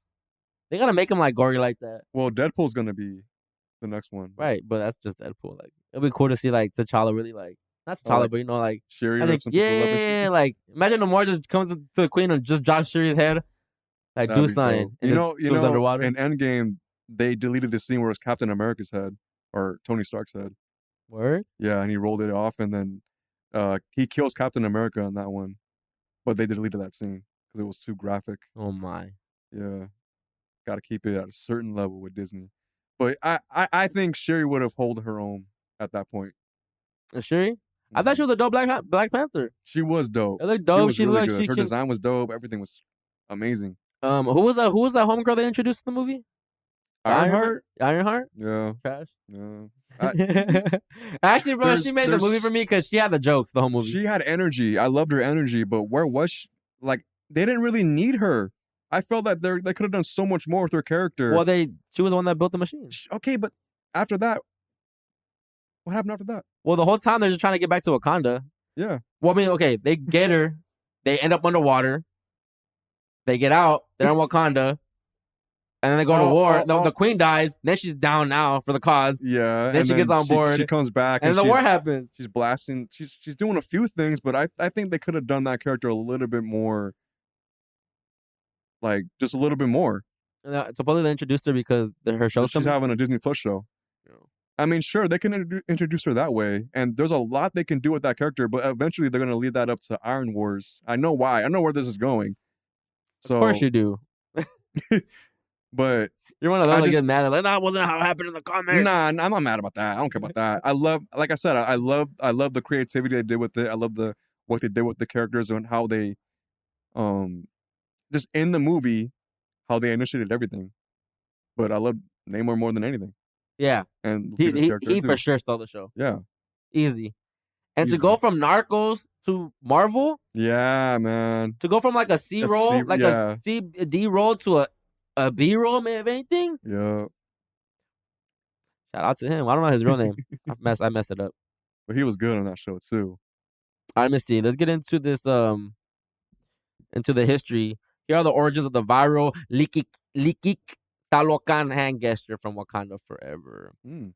Okay, so the hand gesture is based on one seen in many Mesoamerican codices. I think I said that right. Here's my comparison between detail from El Codex, Namor. Okay, so this gesture is called the Likik. I keep saying that wrong. Talokan or Rise Talokan in English, and is based on Mesoamerican codices, which are manuscripts that present traits of indigenous traditions and symbolic practices. Actor Alex, who portrays the Talokan warrior Atuma in the film, told Cinema Blend that the hand gesture for Talokan was not in the original Wakanda Forever script. Ooh, interesting. The Wakandans have Wakanda Forever, and it's so powerful and means so much, he said. We're very similar to the Wakandans. We need something. So after a conversation with the language instructor, we came up with the Rise Talokan, which is our mantra. Some people love the origin story so much, they're thinking about using the greetings themselves. And then someone said, I'm going to start saluting my raza like this from now on and going like that. Oh, my. Others were happy that Marvel incorporated Mesoamerican culture into the film, a film full of so many symbols in respect of our ancestors. Someone said, thank you. Oh, I don't know how to say his name. The guy's name, Tenoch Huerta? Tenoche Huerta? I don't know how to say it. The actor's name. I don't know how to say it. I'm bad at names. He's like, thank you for bringing our roots to the MCU with such greatness. On Twitter, of course, there are plenty of cynics who were quick to push back on the origins of Talokan and complain that the gesture had already been seen by characters in the franchises like Dragon Ball Z, Street Fighter, and Power Rangers. Yeah. Similar, maybe, but the Talokan has history on its side. Plus, Namor looks way cooler doing it than Goku, Ryu, or Blue Ranger. Oh, I found it. Hold on. Si has prestado atención a los avances de Wakanda Forever, seguramente... Ah, freaking hate videos. I thought it was a video like, Talokan! But that's interesting that wasn't part of the script. See, that's what I mean, bro. They added it in there. It's like they gave us more of the leverage in this film. Look at the ones that are going on the press run, bro. They're stealing the spotlight. It's all the Latinos that are stealing the spotlight. Yeah. I haven't really seen so much. I don't watch press like that, but I could be wrong. Have you seen a lot of press with like Lupita and Shuri and all them? Well, what I saw on a website, I forgot the name of it, but there was a ticket sales. They really wanted to bring the brown and black ticket sales to be up higher than it was. I think it was like 68% higher or something. How much? 68. Tickets are bought 68% higher than the average. That's what. Wait, so who showed up the most at the theaters? Black and brown. But who showed up more? Black or brown? It was more brown. It was more. Yeah, I had to get the website. I'm not just saying this. Say I saw it on the Insider, or was it the Insider? Well, it was on the Insider. Yeah, you don't have to quote it direct, but bro, I was that person that walked out that movie telling people, even the next day at work, y'all seen Wakanda? Another thing too, in that same article, I think someone made a racist comment before all this happened, and they really wanted this to outshine that comment. And what happened was, I think it's in LA, they showed this movie to the indigenous schools. They wanted to show this in the schools first before it went to theaters. They wanted to show it in schools first. Indigenous schools before it went to theaters. And I wonder if that's to get approval. I don't know. Before it gets like released to the world. I don't know. It doesn't say anything else after that, but. Well, did you see any Latin people upset? No. None? None at all? From the article, no. It just showed. Not even just the article, but like even just on Twitter or just Instagram. Nah, I kept seeing this. Yeah, that's what I'm saying. Yeah. I'm saying, bro. Yeah. I was that person. I walked out that movie theater telling everybody, even the next day at work, yo, y'all seen Wakanda? No. Yo, go watch it. But not a black person saying it. You know what else? Even in the theater, like, there was more Mexicans in there that were just for sure. Like they loved it. Again, I didn't know what was gonna happen in the movie. I didn't know that was I was expecting that, right? So I didn't. All I remember is the crazy thing is that, was it really supposed to happen like that? If they're sticking to the comic, like to the roots? No, that was on purpose, bro. They need the Latin community to show up. Well, that and it's I don't like saying it like this, but they still prefer us. They still prefer the Latinos, bro. When I say it, I mean white America, Hollywood. You know, they rather make us look better. Well, going back to that article, there was the MCU movies, the Latino culture was only like 5.8% ticket sales compared to others. Exactly. And when this movie came out, it skyrocketed. Nope. Yeah. Yep. And I think Bad Bunny is playing a Marvel character soon too. He's playing the wrestler, the Spider-Man. And it's a Sony character. Yeah. I don't know. So I mean, they're forcing it, but we're getting in there. It's funny because Bad Bunny was in Bullet Train with Brad Pitt, and when we went, they were mainly there for Bad Bunny. They weren't really there for see the movie, like, because we came out of there like, oh, Bad Bunny did this and that. Like, I don't want to spoil the movie, but something happens at Bad Bunny. That's all they talked about when we left the theaters. That's all they talked about. Bad Bunny is different, dog. The first Latin person to get nominated for a Grammy, album of the year, the most sales too. Album of the year, Yeah. bro, in the English category. Yeah. Different. Crazy. Different, dog. I think he had the most ticket sales in an arena too. He breaking Drake records. I swear he is. That's why I got on a record with Bad Bunny. You know, Drake tries to get on early. Yeah. Drake always hop on everything early. I don't blame him. That's how you can say I've been there, done that. Oh man. But no, I feel that. I think it's more our culture, bro. I felt like it. But I really enjoyed the movie. Like I love that movie. The spirituality aspect, the death aspect, the the revenge aspect, trying to find revenge maybe, or trying to just like I said, figuring it, trying to figure it out. One aspect had revenge, the other one had like the logic of revenge. The logic of Yeah. That movie was really good. It was like it didn't feel like 3 hours. It didn't. Everything was smooth. Everything was smooth. I was hooked. And the more the movie kept playing out, I was like, I was gonna text Nicole mid movie like, yo, go watch this so we can have a talk and look what happened today, right? Sure, yeah. Actually, let me see. I'll call her in a little bit. I'll call her on the phone real quick in a little bit. So I was super excited to come in here and talk, and we still gonna get our stuff off, but it would have been nice to have her perspective to watch it too. But I wanted to text her mid movie, bro, because I was so impressed. I was like, this is so good. Yeah. And you know what I didn't even realize? Now that I look back, there was barely any action scenes. It wasn't action packed like the first one. Nah, yeah, there was more talk. It was more like there was talk, plot, but the talks were deep. Yeah, everything was. The talks were deep, bro. I don't feel like it was wasted dialogue. That's why I said like the whole movie had a purpose. Like what I loved mainly more is the Namor had a purpose. The villain in the MCU had a purpose to do what he had to do. Yeah, that's what I loved. Like they didn't waste the villain. But see, like I love, bro, and his purpose reflects the typical Latino, Mexican, whatever you want, just Latinos, Hispanics. Because we're known for always looking after our family. It's always our family first, always our people first. Yeah. And even homie was like, yo, don't tell them that we down here because I'm trying to take care of my people. Yeah. He was quick to just, no, we're not even dealing with them. Just kill them off. Like, we're not dealing with it. We're not trying to be y'all and be cool with the government. Yeah. Like, no, we're like mutants. Like, like Professor, what's his name? Magneto. X. Like Magneto. Oh, Magneto. Like, yeah, like, man, we mutants and we cool, and then we don't want to deal with people. And Wakandans are more like, again, bro, black people more accepting, more vulnerable, more more nicer, bro. So they're like, nah, we cool. We're cool with them. We cool with the gov. Because at the same time, you're so powerful, and you're so like. Remember in the beginning when she walks into the court and talking about like, y'all trying to stay vibranium, blah blah. And then But imagine, bro, you have the best resource in the world that can destroy everybody, and you're still bowing down to these people. And that's what I mean by you have to assert power. That's a point. You have to assert power, bro. You can't do that by forgiving everybody, by turning the cheek. That gets tiring, bro. People are gonna one up you all the time. Right. I get your point. I get the mom's point. I get the be nice, be the bigger person, because then the loop just continues. Then it's just war and everyone's just killing each other. And sometimes you have to just put your ego to the side and just be like, you know what? Let's just dead this. It is what it is. Let's piece it up. Yeah. All love. Everyone lives. Let's go our separate ways. I get that too, bro. But how many times you have to get punked to finally just be like, nah. We're not going to be the punching bag no more. I'm sorry. Mm-hmm. And that's what Wakanda was giving, punching bag. Yeah. That's a good point.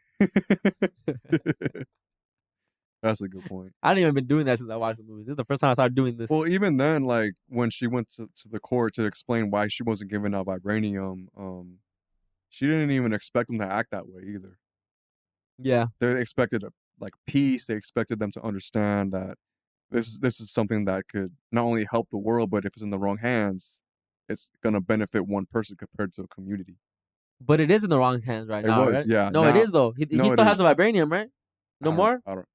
Yeah, his whole thing is vibranium. Yeah. So I don't even know what that peace treaty was. So how come? Okay, so maybe you can break this down better than I can process it in my mind, but. Why can't he just give that vibranium to more people in his? Oh, like you said, you want one person with the most power. Yeah. Okay. You get. So I think that's a different version of respect because they've seen him in action. They've seen him derive his motives to build his city, to kill anybody outside of that city. If it's for the people and if it's for his family growing stronger, he'll do it. You know, so they'd rather give it into the hands of one man who's already a mutant, who's already a god, than to give it to someone else like a bad person. Because then you have a leader, then you have a ruler, and as a community, you have to depict which one's the leader and which one's the ruler. Which is why I keep going back to Killmonger, because I would have been a ruler.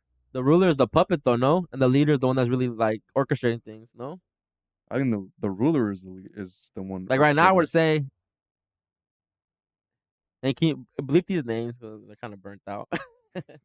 So right now, the ruler would be, actually no. Okay, I get what you mean. I'm lying. Right now, the ruler would be, and the leader is Black. Yeah, get those names. Yeah. Right. Yeah. And the one that's the shadow person doing the work. Shadow, yeah. Then you have the one that's the face, which would be the leader. Exactly. The ruler is the one that's really calling the shots. Exactly. Okay, that makes sense. Yeah, that makes sense. I just figured like if you wanted full dominance, full world domination, why not give that vibranium to other people and then y'all can really take over? But then it's like, yeah, you're right. You gotta like, play that smart. Yeah, you gotta play that. Yeah, gotta play it. Well, how come the other people can't get it themselves and take it and make the potion and then they drink it? So when he got it, I think that's only compatible with one person. I think Namor's genes was able to harness the power, because I know in the comics have you seen, I don't even want to bring that show up, but when you get a certain power and it doesn't default with your body right, it can kill you. Okay. And Namor's perspective, it didn't. It made him stronger. It made him a half-breed. In the comics, it was half Atlantean and half human. That's how he got his powers.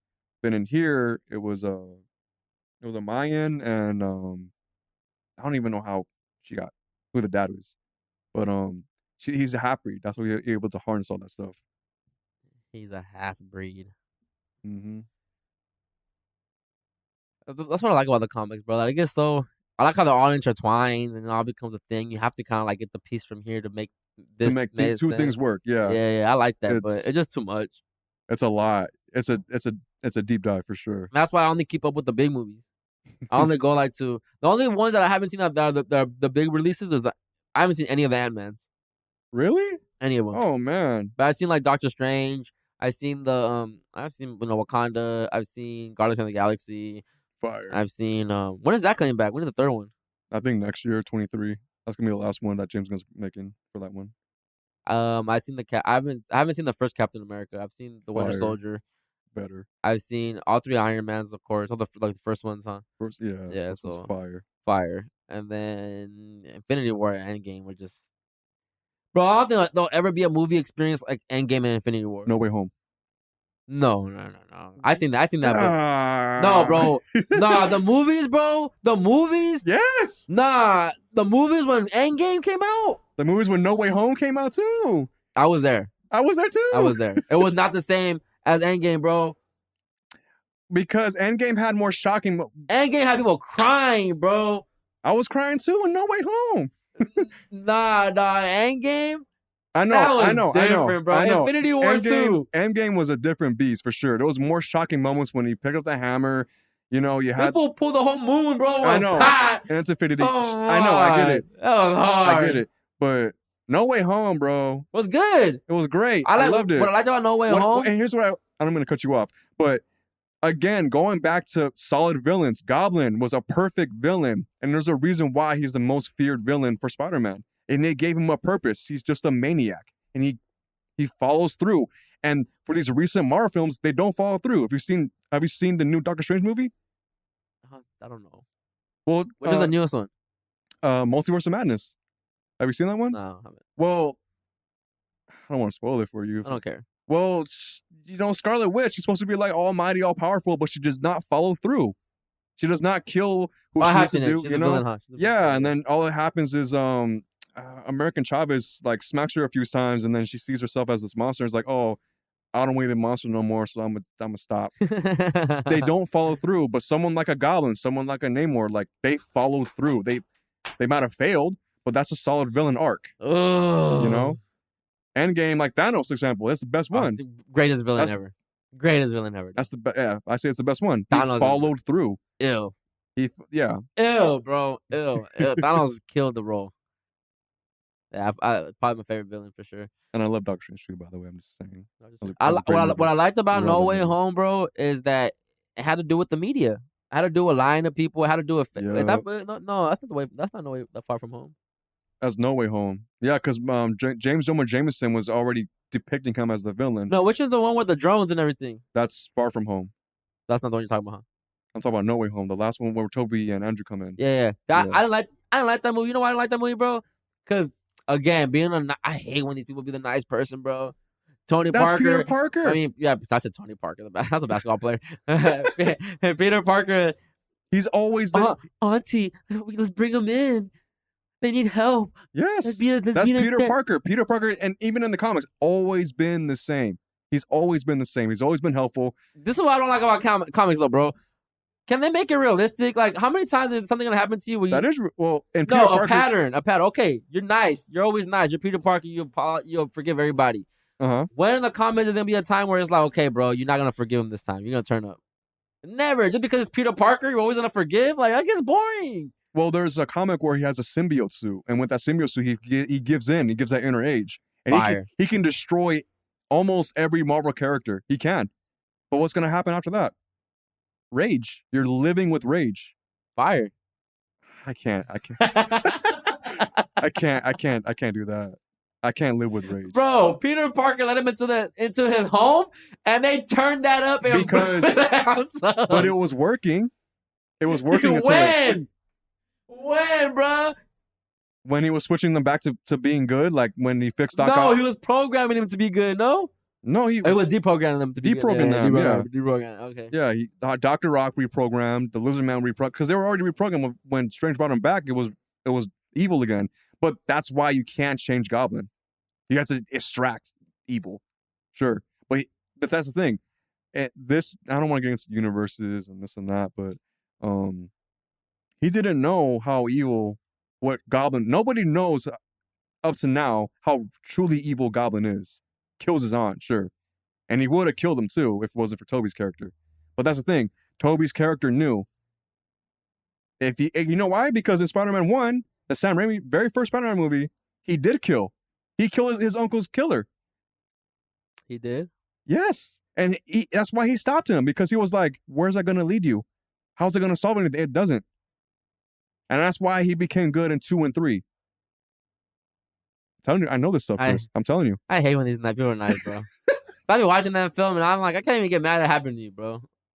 Because you let it happen. I get it. Yeah, you let it happen. I get it's a movie. I get it's a story, bro. Yeah. I've been sitting there watching like, Look. And then you know why it's funny to me? Because I relate to it, bro. I let someone into my house. I let that... You remember? Have you seen? Yeah, I do. Yeah. You remember? And what happened? Me being the nice guy. Bro, that's a little different. No, bro. It's the same logic. That's a little different. The same logic. You didn't she did. She let him in. You were like, oh, she's cool with him. I'll let him in because I trust her aspects. So I was cool with him too. I was cool with him first. It's a long story, but again, I let my guards down. I try to be a good person. I try to be like, you know what? Yes, like he's paying your rent. He's not like she's staying here for free either, right? So it was a situation. But who performed the thing that happened? Who started it? But that's besides the point, bro. That's besides the point of who let who in and all that stuff, bro. I'm saying this because I was trying to be a good person. I was trying to be Tony Parker. I was Tony Parker. Peter Parker.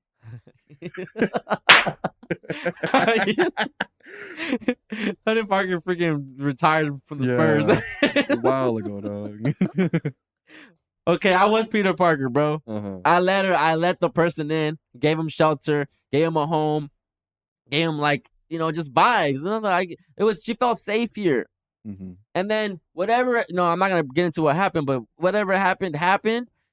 And then it's like, wow. Not only did that just happen, I was blinded by the fact that this person, his intentions from the beginning were never real. They were always probably evil and demonic. And you know what was crazy, bro? I had so many red flags, but this is the time where I was stepping into like my spirituality. I was stepping into like mushrooms. So I was just like, no, you gotta give people the benefit of the doubt, bro. Like, cause I know I'm a person that I'm very closed off, right? I'm not open to people like that. Like, yo, just come in, let's kick it. I'm not that type of person, but doing the shrooms and microdosing every so often, you start having like those, the ego death a little bit. You start feeling like, you know what, bro, you gotta start being nice to people, opening up to people. It's all about community. It's all about this, all about that. Same thing Peter Parker was saying. We gotta help them all. They need our help. We can change them. We could do this. We can give them a head start in life. And then whatever happens. So that's what I'm saying. Like, a lot of the time I'm watching these things and I'm like, you know why? I take this from a, now we're just talking about comics, but I would take it the Batman arc. Because once Batman starts killing, he's not stopping. You know Batman what I mean? Is dope just because he relates more to a regular human being. As a billionaire? Well, I say that the fool don't got powers. He can't do nothing special. I get it. All he does is ninja combats and stuff, bro. Yeah, I get it. But like, that's what I mean. Like, the last Batman was dope because he was just so dark. Yeah, he wasn't a playboy. Yeah, and they just gave him a different vibe. I mean, like, they switched it up. Right. They didn't always give us the same Bruce Wayne. Bruce Wayne, right? Yeah, so, I'm like, Bruce Wayne, and, here's my Robin, and here's my... Catwoman. Yeah, when it's always the same way, it gets very tiring. So, switch it up, bro. Make them mean, make them dope, make them kill each... I don't know. That's just me, but I just... You know why? I'm not a comic fan like that, so I look at it differently. Have you seen the movie Logan? The Wolverine one? Yeah. Well, it's kind of like that. What happened to Logan? I forgot. Well, you gotta get back on Wakanda, but yeah. I know. I don't want to get into it. That's why I'm like, we're here already. You know why? Because you know how they accepted him into his home and that one family at the ranch, and ended up getting them killed because of Logan's past. I don't remember the movie too much, bro. I don't want to get into it then. I can't even really. Yeah. Nah, I just want to get into it because I don't want to. Yeah, it's a whole thing. All right. Let me see. Let me see if our good sister picks Perfect up. Transitions. Let me see.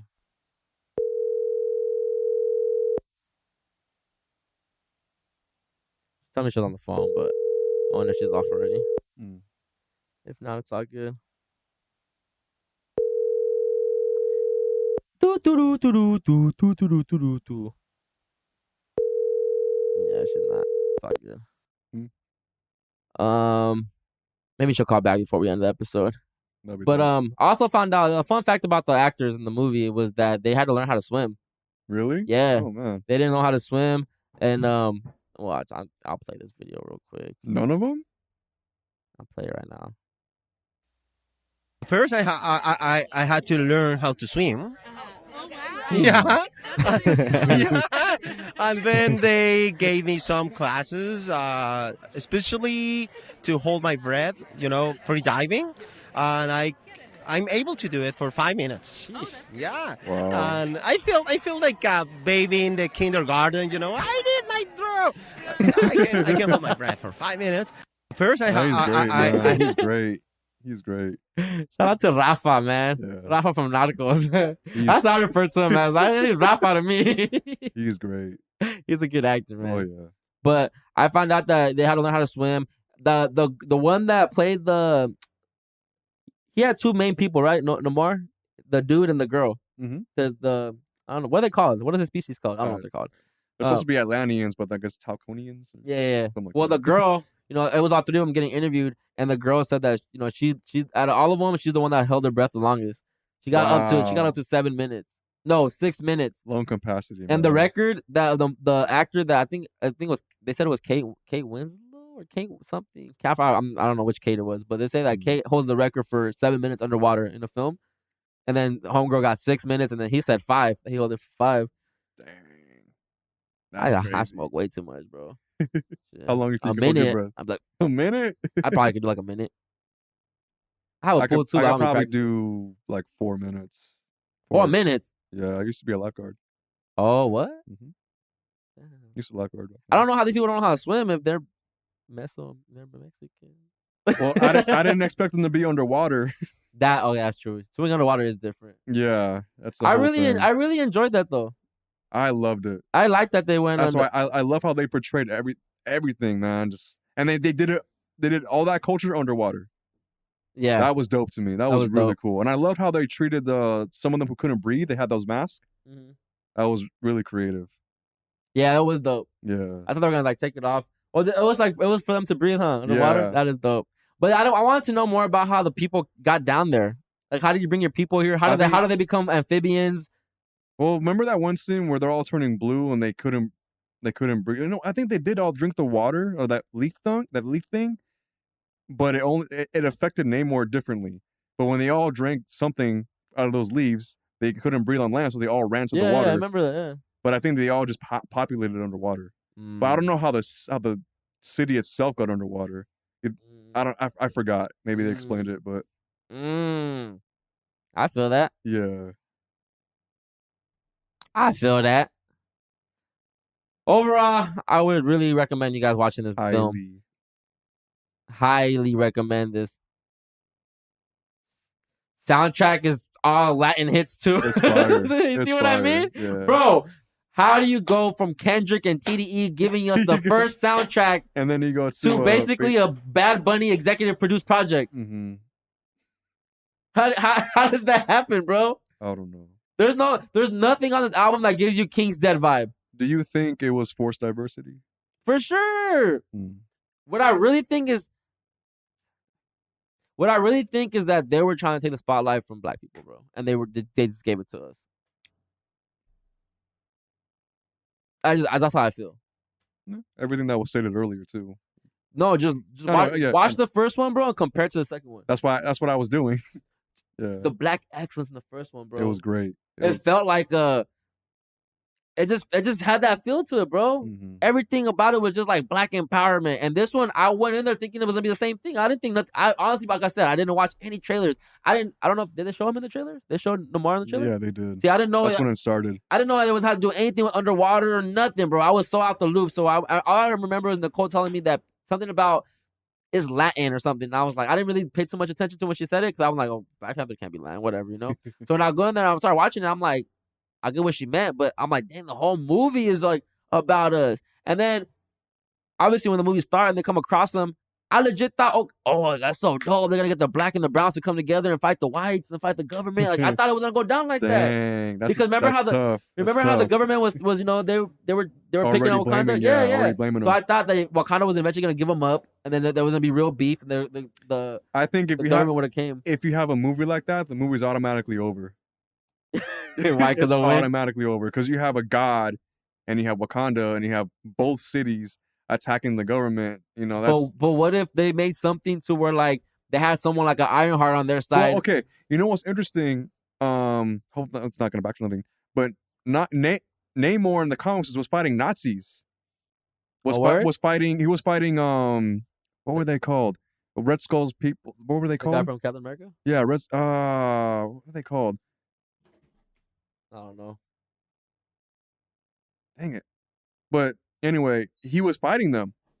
So that could incorporate into this film too. That's why I felt like they had a lot of resources to go back to, but they just went to one thing. And for me, it worked because it was cool watching it and the perspectives, purpose, all that stuff. It worked, but they could have done so much more with, switching things around. Like it would have changed your perspective for sure. Yeah. It just sucks too because the movie was portrayed to have both communities come together. You know what I mean? Oh, okay. Because they were both colonized. You know, like browns were colonized and blacks were colonized. Yeah. Mm-hmm. So it's supposed to kind of like, I think that was the purpose of it, is to bring both communities together and see like, hey, we could still work together. But they didn't. But yeah, it was kind of like the way I can see it starting off with that agenda, and then when they watch the film, it's like, wait, what? Oh no, they're fighting each other. Wait, we still ended up fighting, and then y'all made us kind of lose and make they look more weak, bro. I see your point. That's what I didn't like. I didn't like the. It wasn't like Wakanda Forever. It was like Wakanda Forever. You know, it wasn't bold and strong and and again, like they take the male figure out the picture and it just like the whole thing just weakens for them, right? Mm-hmm. That's why I thought it was so corny, and the fact that they just killed the queen too on top of that to make them look even more weaker, and then now you still don't avenge your weak all around, bro. They made them look so weak, and they made us just look super strong, and like we're the ones that got all the power now, and we ain't the only ones that got vibranium. And then comes to find out that in the comics they're not even Mesoamerican. So now it's like, okay, y'all, this was on purpose for sure. So Marvel just like, sorry, no lo siento. Cha-ching. Marvel's like, sorry, no lo siento. The box office went crazy. Money. 183 million first week, I think. 183 Did 183 million? Yeah, 183 million. You think that it was gonna stay at the top for a while, box office wise? Yeah. You think so? Even after people realized that it wasn't really Black Panther. Yeah, because once you buy that ticket, that's it. Well, not only that, if they stop showing up, our people are gonna start showing up. Well, going back to the percentages, you're gonna see a big increase. You're gonna see some, especially the way this has been breaking down since the first week of his release. How everyone's just talking about how Mesoamerican it is and how it's about la raza and everything. It's gonna make more of us go watch it. Mm-hmm. And I'm telling you, I was that person at work that was telling people to go watch. I'm not gonna watch Wakanda, bro. I'm like, bro, trust. And they're like, really? It's about us? I'm like, yeah. So, well, people that they didn't say they're not gonna watch Wakanda. They just said they don't like, Marvel movies and comic movies. Mm-hmm. But no, this one's worth a watch. Yeah, it's crazy. Oh man, but yeah, time to see, like, this is part of the soundtrack. Shout out to Snow.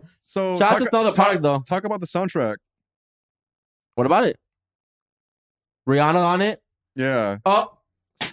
That's what I. This ain't. I mean, I don't like really talking music on here because I just. But that's what I wanted to bring up. But yeah, Rihanna's on here on purpose too. They had to use a big name. We haven't had a Rihanna in a longest. She's doing the Super Bowl coming up, so yeah, like it's a cool way to roll out. People were calling it a rollout. Yeah, it's cool to roll it out. Start getting her name in the streets again. But then you give us what you give us, and it's like, it was whatever. The song in general? It was whatever. I haven't really heard it. Think it's beautiful? Yeah. She aged like fine wine. Yeah? Oh, yeah. She's like, the way she sings is so, don't lie to so me. great. They played the song at the end of the movie. I know. It doesn't start. It doesn't start off to where it's like, what? Let me peep. Really? The beginning of that song doesn't hook me. That's how she starts. Yeah. And it seems like she keeps that same flow the whole song. That same tempo, like. Yeah. There wasn't really any changes. Like Amazing Grace vibe. I don't like that, bro. I need pour it up, watch it out, fall out. I need that Rihanna, bro. I need Riri back. Oh man. Hey Riri, I go Riri. I don't want to say the R word. But shout out to Snow the product, because independent artists gets on a soundtrack like this. It's a good look. It's dope. It's a good look. Dope. Oh yeah. We about to get out of here though pretty soon. What I got left? Let me see. Sir. Let me see what I got before we get out of here. Oh, you know that game you play? Oh yeah, we do got Palabra del Dia today. You see, the corner being here just threw off my whole the whole show to me. I know how to handle. All right. Well, I do got a video del Dia. I'm gonna play this, and then we're going into Palabra del Dia. I'm gonna stay on brand. It has to do with the Mesoamerican culture as well. Not really so much about Wakanda, but it just has to do with the indigenous culture. Mm-hmm. So let's get into it.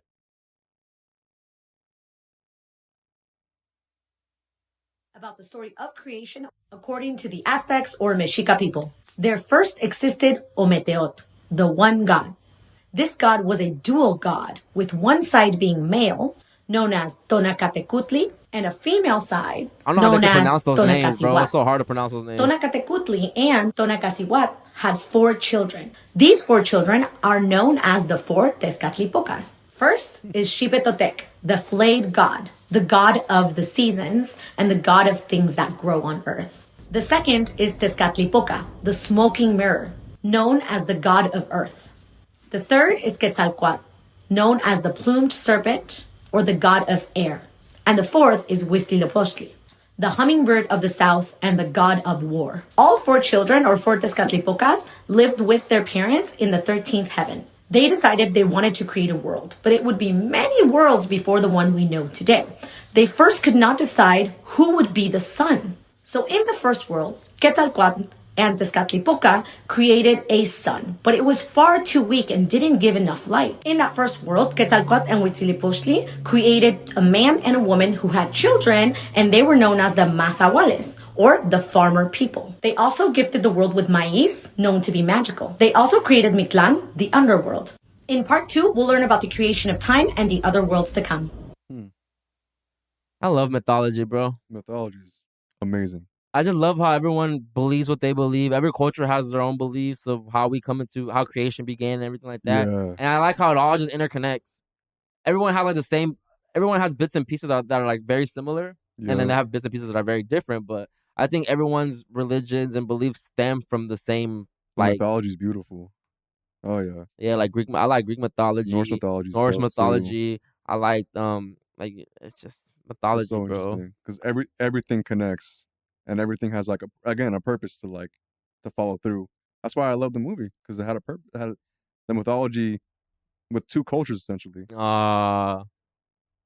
did, huh? Yeah. The Wakandians and the Mayans.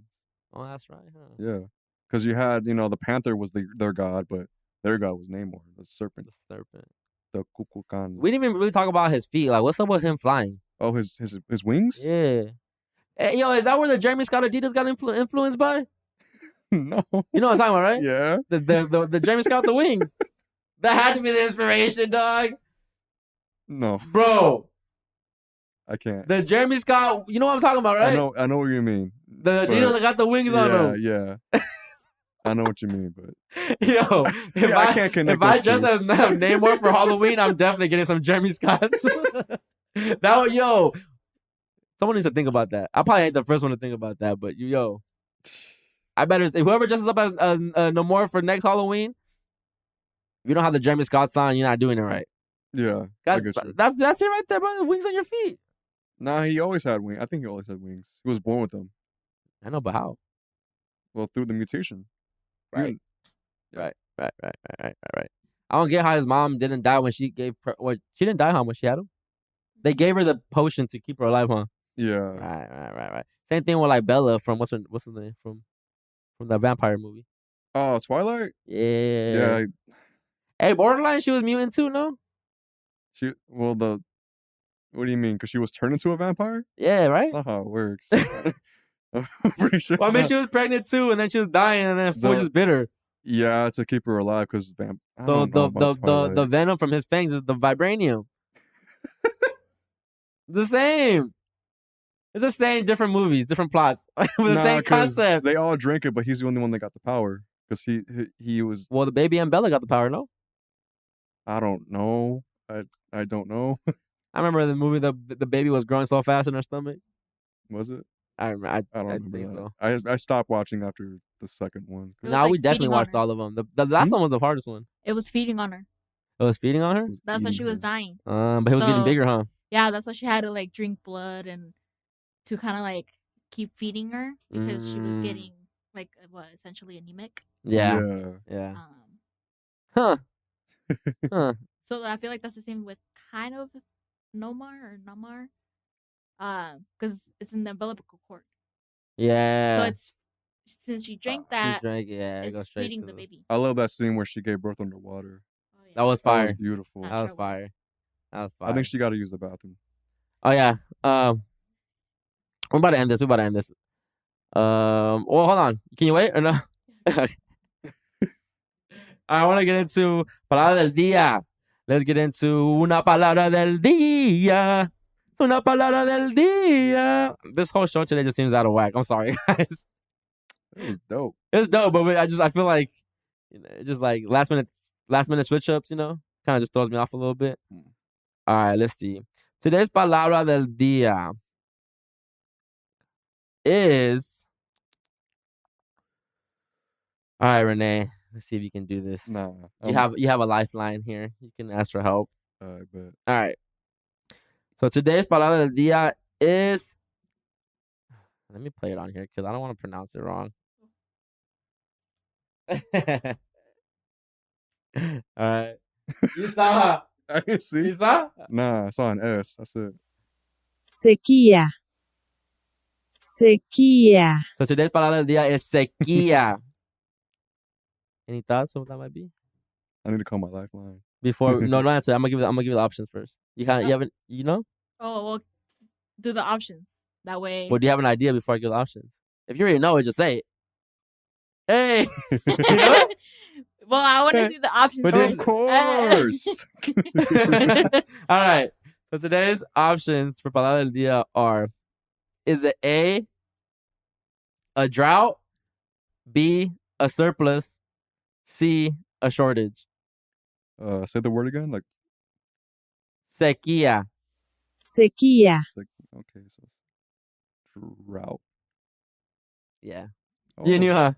fire. You knew? Yeah. Wow. You've been knowing a lot of words in Spanish. Well, yeah. Well, I mean, I talk Spanish. I don't know a lot of the words in Spanish. Well, I don't know a lot of words, but I never heard sequía. es como se escucha como seco. O Oh, seco. Yeah. like, ya se está escuchando. Yeah. You know what I mean? That's how we're doing to Nicole too. Sometimes I'll be pissing it up, but lately she just be giving me like the rapid fire. So I'll be like, it's like little simple words, you know. But yeah, man, Wakanda Forever, Viva Talokan. I gotta see what you're talking about so I can see the full picture. Any last words? Thank you guys for tuning in. I hope I did well enough to do the episode today. If not, then And they gotta get used to you, bro. You're here every week now. That's true. Well, when you can make it, you're here every week. Yeah, when I can. Yeah. But I'll be here most of the time. Wow, you're gonna ruin it with E40 on here. E40's on this? I guess. E40 water. I don't want to end with E40. E40 water. Let me see. Hold on. The sharks. Nah, I'm just gonna let this right out. It's hard. Yeah, I got no last words for you guys. Tap in every Tuesday. Every Tuesday. YouTube, Overly Blunt Network, Chris X Matt, Lo Siento, Mija Nicole. Ahí los miro la próxima semana. Que Dios me los bendiga. Adiós.